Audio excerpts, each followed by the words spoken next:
কক্সবাজারে দৈনিক ভোরের চেতনার ২৭তম প্রতিষ্ঠাবার্ষিকী উদযাপন।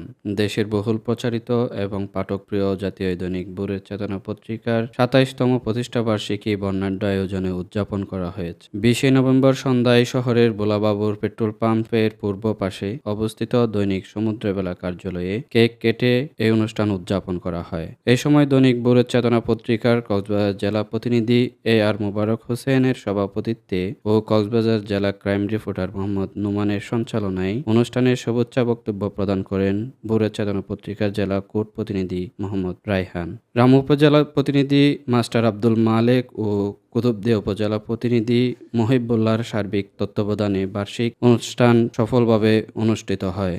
উক্ত প্রতিষ্ঠাবার্ষিকীতে প্রধান অতিথি হিসেবে উপস্থিত ছিলেন দৈনিক সংগ্রামের কক্সবাজার জেলা প্রতিনিধি ও কক্সবাজার প্রেস ক্লাবের সহসভাপতি কামাল হোসেন আজাদ। বিশেষ অতিথি হিসেবে উপস্থিত ছিলেন উপকূলীয় সাংবাদিক ফোরামের সভাপতি ও কক্সবাজার ৭১ পত্রিকার নির্বাহী সম্পাদক সৌম্য ইকবাল বাহার, দৈনিক মেহেদী পত্রিকার নির্বাহী সম্পাদক নাজিম উদ্দিন, দৈনিক গণসংযোগ পত্রিকার নির্বাহী সম্পাদক জাহেদ হোসেন, যুব উন্নয়ন অধিদপ্তর কক্সবাজার সদর উপজেলার উপপরিচালক হাবিবুল কবির ভূঁইয়া, উপকূলীয় টেকনিক্যাল ট্রেনিং সেন্টারের চেয়ারম্যান জাহাঙ্গীর আলম, ট্রেনিং সেন্টারের চিফ কোঅর্ডিনেটর আব্দুর রহিম বাবু। অন্যান্য সাংবাদিকদের মধ্যে উপস্থিত ছিলেন সরোয়ার হোসেন মানিক, নুরুল আফসার, রাসেল, মোহাম্মদ হোসেন সুমন, শওকত আলম। এ সময় জাতীয় ও স্থানীয় পত্রিকার বিভিন্ন স্তরের প্রিন্ট ও ইলেকট্রনিক মিডিয়ার কর্মরত সাংবাদিকগণ সহ স্থানীয় গণ্যমান্য ব্যক্তিবর্গ উপস্থিত ছিলেন। এদিকে আমন্ত্রিত অতিথিরা দৈনিক ভোরের চেতনা পত্রিকার ২৭ বছরে পদার্পণ করায় পত্রিকার সাথে সংশ্লিষ্ট সকলকে শুভেচ্ছা জানিয়ে বলেন,